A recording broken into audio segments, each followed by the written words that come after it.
जे लोकांचं वजन जास्त आहे ते वजन ऑटोमॅटिकली हाडांवर येणार आहे, आणखी जेव्हा उभे राहणार तेव्हा कोण घेणार आहे वजन, तर तुमची हाडं घेणार आहे. फर्स्ट कॉज असतो की जे खूप लॉंग स्टँडिंग करतात, it is a major cause. जे लोक खूप वेळ उभे असतात त्यांना लवकर ऑस्टिओआर्थरायटिस होण्याची शक्यता असते. सेकंड थिंग, जे लोक खूप बसलेत आणि ऍक्टिव्हिटी नाहीये, तर बोन रेडी नाहीये खूप साऱ्या ऍक्टिव्हिटीज करण्यासाठी. जे लोक वीक आहेत, मोस्ट ऑफ द फिमेल ज्या मेनोपॉज मधून जातात त्यांच्या हाडांची झीज लवकर होते.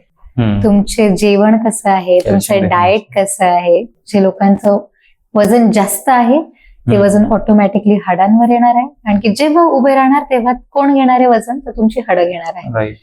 आणि त्याच्यामुळे ओव्हरवेट जेवढं आपण निग्लेक्ट करतो तेवढंच ते तुमच्या इनडिरेक्टली काही ना काही गोष्टींमध्ये इम्पॅक्ट करतं. काय होतंय आजकाल, पटकन पेनकिलर खायची कामाला लागायचं, पटकन पेनकिलर खायची कामाला लागायचं. ऍक्च्युअल प्रॉब्लेम कधीच ट्रीट नाही करायचा. आणि जेव्हा तो एकदम एका रीचला जातो तेव्हा विचार येतो की ओके, आता फिजिओथेरपीचे 15 दिवस ट्रीटमेंट घेऊन बघू.